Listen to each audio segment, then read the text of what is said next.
Today, let's talk about EMS ownership, specifically emergency services ownership, those EMS systems responding to 911 calls. So first, where is authority derived? And I'm going to tell you a tale of two states. One is North Carolina, um, and the other is New Hampshire. So I've operated in both of these states as EMT paramedic. Um, and I can tell you the authority is derived from very different areas. So in North Carolina, the authority to grant um, EMS provision, the responsibility of performing those duties in North Carolina is at the county level. So each county coordinates its own EMS system, whether or not it um, operates it itself or it contracts out is up to that county. In New Hampshire, it is at the town, the city, the local level. So each city, each town might have a different EMS service, and again, whether or not they provide that themselves or whether they contract out is up to them. But we have different levels of authority. One is county level, one is local, one is city level. And you'll find this across the country. So some states say it's at the county level, some states say it's at the local level. So here in North Carolina, we've got a county level responsibility. So you might find, pull up here Iredell County EMS. It's a county service. So Iredell County has chosen not to contract out and to provide its own service. And this covers the entire county because Iredell County is responsible for providing EMS coverage.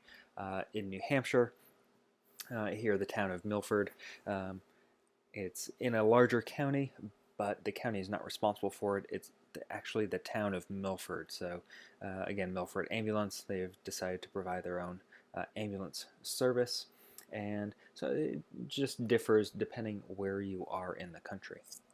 Now that we have our authority to provide service taken care of, there are a number of ownership types. So again, if it's county-based or if it's local, they can still contract out, they can provide their own service or choose a private service. So ownership types, broadly, we've got public and we've got private services. So they're either publicly owned by local or county or even state government, and then we've got privately owned services providing these 911, these EMS services.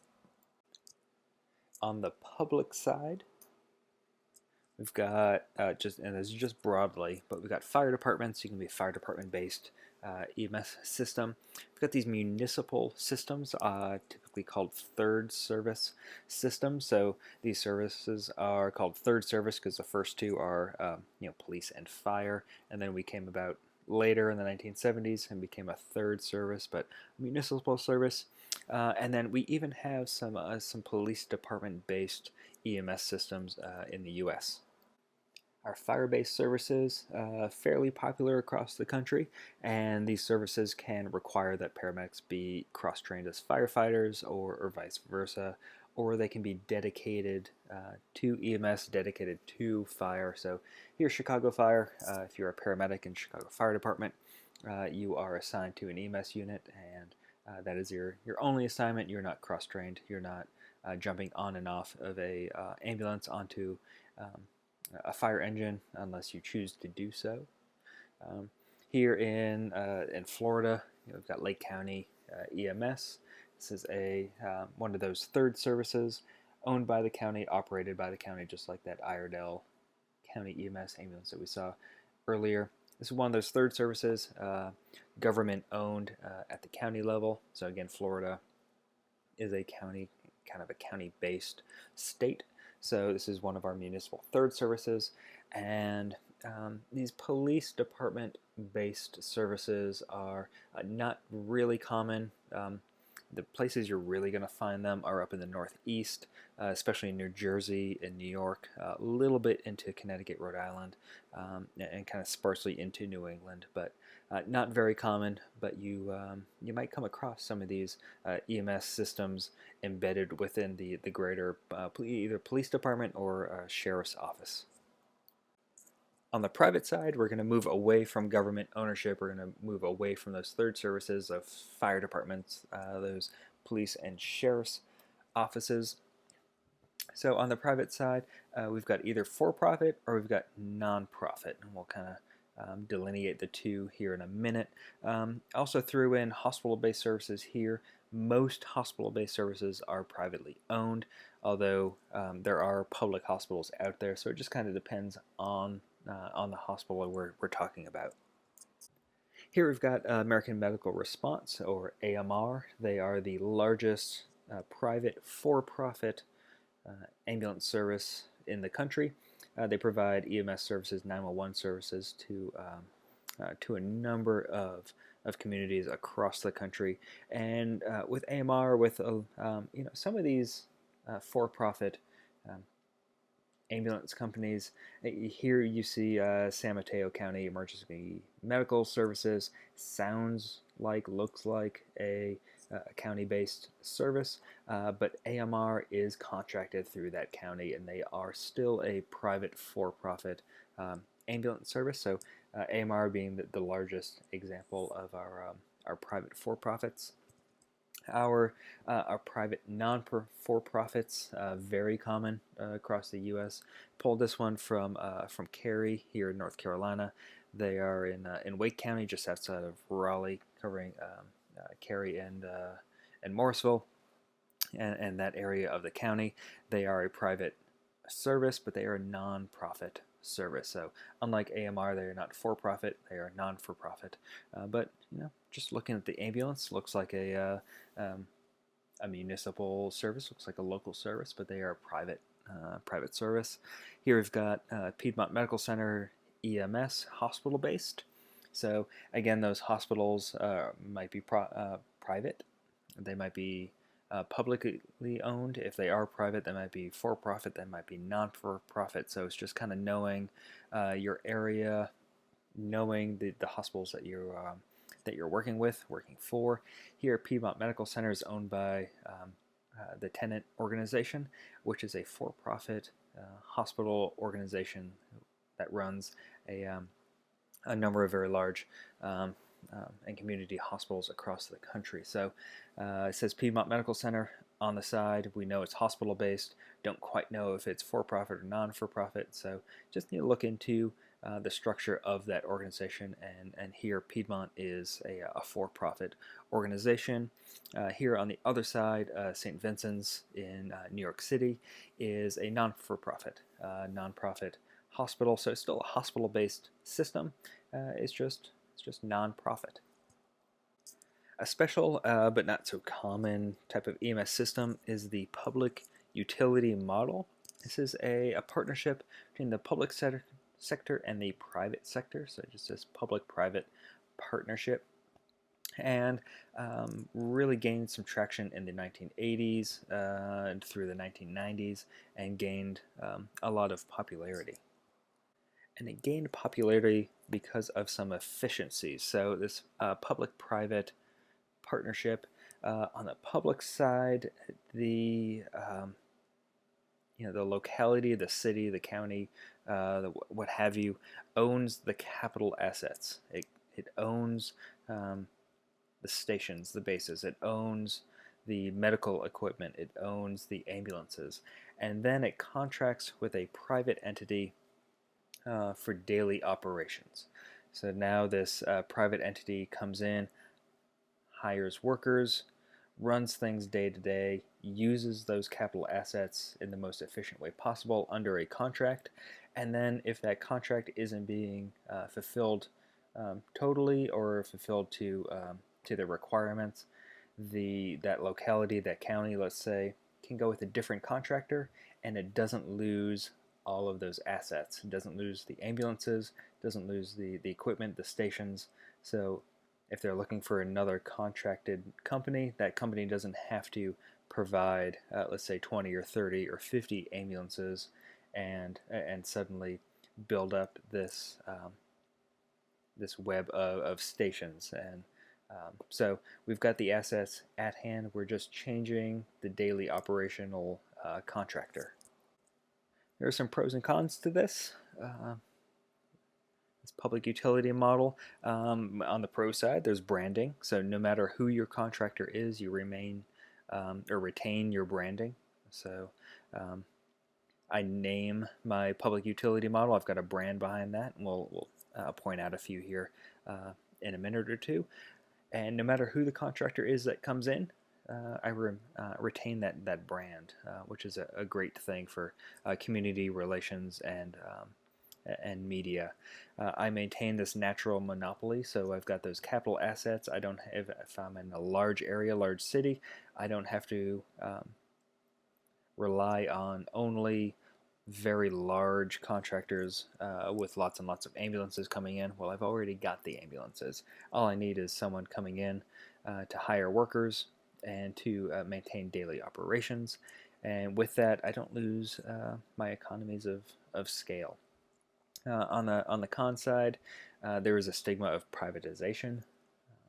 Whenever you have a contractor coming in, a private company coming in, there's going to be some stigma surrounding that, especially when you are providing a public service. And public utility models are not well understood. So this might be your first time hearing about a public utility model. Maybe you work under a public utility model and you're very comfortable with it, but generally across the country, across the U.S., there aren't a whole lot of examples. There are only a handful of examples of it. And with that branding, even the citizens, even the people in those jurisdictions don't really fully understand how it's organized. A couple examples for you. Here in North Carolina, we have MEDIC.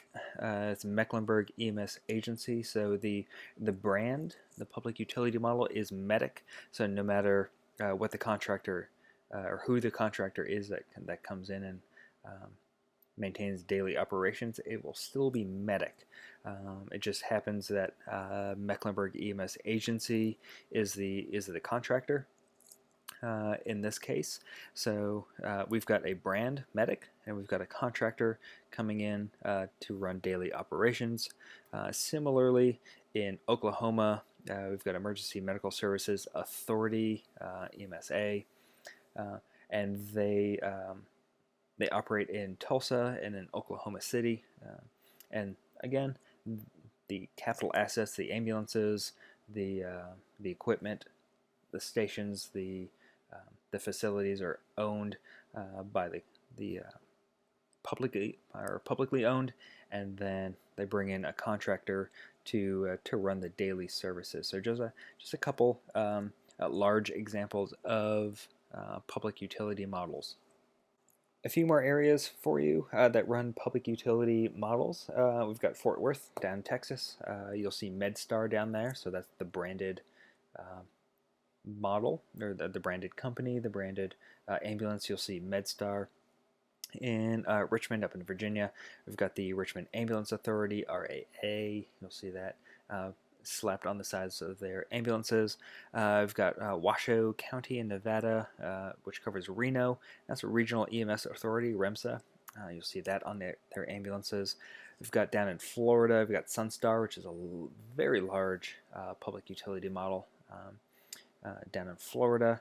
In Indiana, we've got TRAA, Three Rivers Ambulance Authority, and used to have in Kansas City, MAST, the Municipal Ambulance Services Trust. This was dissolved back almost a decade ago in 2010, and ambulance services were turned over to the fire department, but they used to be a public utility model. So again, these are all these branded services. So you see Sunstar. Sunstar has switched contractors a few times over the past decade or so, but it's still Sunstar. So you retain your branding while daily operations turns over to different companies. Now that covers the United States, but what of our international brethren, right? So whatever we do here isn't necessarily the best. So we should look to international models and see maybe those international models could have some benefit to us. So I'm going to point out a few here, kind of highlight a few. One of those is going to be the United Kingdom, and here we have national ownership of the ambulance services. So instead of, we talked about county level, we talked about local level, town, and city level kind of ownership or responsibility for ambulance services and EMS systems. Here it's at the national level, and we'll point out the London Ambulance Service. So it's the London Ambulance Service. It's operated in London, obviously. But that's just one branch of the NHS. So you see slapped on the side of that ambulance is the NHS. So their National Health Services, the National Health Services Trust. It's part of their national healthcare system. So instead of a local ownership, it's at a national level, and they just regionalize their ambulance services. Another highlight is Canada.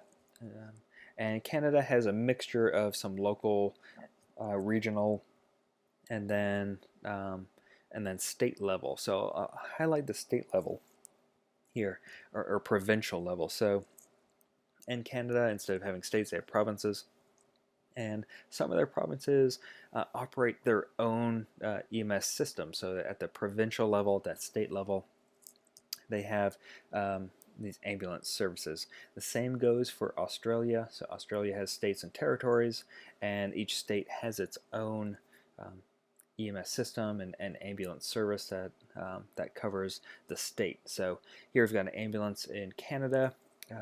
You'll see on that door it says British Columbia. So the province of British Columbia has its own ambulance service, has its own EMS system. So if you work as a paramedic in British Columbia, in their emergency system, you are working for the province. Same thing goes for Australia. Here we pulled a picture of a ambulance in New South Wales, covers Sydney. And so if you're in Australia, you're a paramedic, you're working for one of those state systems. So instead of a county level, instead of a local level, instead of a national level, here we've got a state or provincial level EMS service. Now, not all international models are perfectly and beautifully coordinated. Do want to point out South Africa, and South Africa is certainly not the only country to suffer from this, but just kind of pointing them out.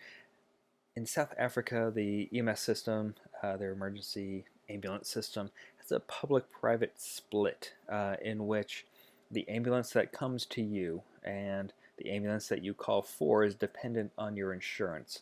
Do you have public insurance or do you have private insurance? So imagine here in the U.S. if you were covered by Medicare, that if you called 911, one ambulance company would come.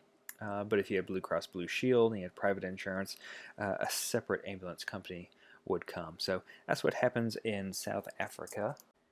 And if you have public insurance, which a lot of their citizens do, you get a public paramedic that shows up, typically in a QRV or fly car.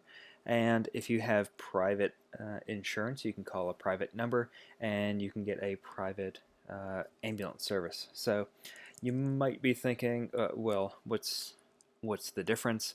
If I have public insurance, that looks like a pretty nice car and a paramedic shows up, but that paramedic doesn't have any transport capability. So what if you are in dire need of having to go to the emergency department? Well, that paramedic's not going to throw you in the trunk and hope for the best. He's going to have to sit there with you and wait on a public ambulance to come.